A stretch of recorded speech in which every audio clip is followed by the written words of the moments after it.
চাউলের গুঁড়োর পিঠাটা কিভাবে কি কি উপকরণ দিয়ে আজকে বানালাম তা আজকের এই ভিডিওতে আমি আপনাদেরকে শেয়ার করব। জুজু বেকুনরে নমস্কার সবাইকে। আজকের এই জুমের বিনি চাউলের পিঠাটা বানানোর জন্য এই যে বিনি চাউলগুলো ভিজিয়ে রেখেছি, এগুলা কিন্তু একদম জুমের গাছ রয়েছে, তো আমরা নিলাম পূর্ণ থেকে যায়। আর নারিকেল দিলে তো পিঠার স্বাদ দ্বিগুণ বেড়ে যায়। নারিকেলগুলো একদম কুচি কুচি করে কুটে নিচ্ছি।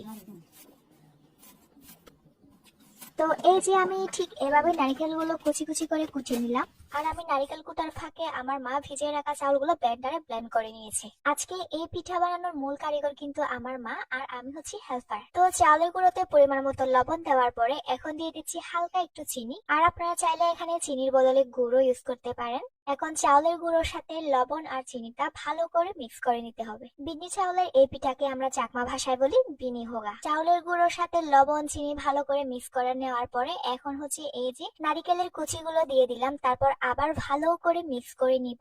এই পিঠা বানাতে কিন্তু আর কোনো ধরনের উপকরণ মেশানো লাগবে না, শুধু যেগুলা দিয়েছি ওগুলা ভালো করে মিক্স করে নিচ্ছি। আর এরপরে হালকা একটু পানি দিয়ে দিচ্ছি।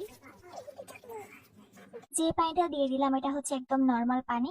আর এই পানিটা চাউলের গুঁড়োর সাথে মিশিয়ে নিচ্ছি। আর পানিটা কিন্তু খুব অল্প পরিমাণ দিতে হবে, শুধুমাত্র এই যে ঝরঝরা চাউলের গুঁড়িগুলোকে আঠালো করার জন্য। আর আমার মা চাউলের গুঁড়ো যাতে একটুও ঝরঝরা না থাকে খুব ভালো করে দোলা পাকিয়ে নিচ্ছি। রোদে দেওয়া কলা পাতাগুলো তুলে নিচ্ছি। সব কলা পাতাগুলো দেখেন ঠিক এরকম করে সাইজ করে নিয়েছি। তারপর কলা পাতাগুলো ধুয়ে পিঠা বানানো শুরু করে দিলাম। এদিকে আমার মা পিঠা বানাচ্ছে আর আমি দেখছি। এই যে দেখেন চাউলের গুঁড়োটা দেওয়ার পরে আমার মা ঠিক এভাবেই হচ্ছে কলা পাতার মুখটা বন্ধ করে দিচ্ছে। আর এটা যাতে খুলে না যায় আমরা নারিকেলের ছোলা ইউজ করছি। আর আপনারা চাইলে বাজারে যে ছোট সঙ্গে সবগুলো পিঠা বানালাম। এই যে আপনারা সিদ্ধ করার জন্য একটা পাতিলে পানি দিয়ে নিলাম। আর পাতিলের তলায় আড়াআড়ি করে কয়েকটা বাঁশের কাঠি বসিয়ে দিব। বাঁশের কাঠিগুলো এমন ভাবে বসাতে হবে যাতে হচ্ছে পানির নিচে না পড়ে। তো এখন একটা একটা করে সব পিঠাগুলো বাঁশের কাঠির উপরে দিয়ে দিব।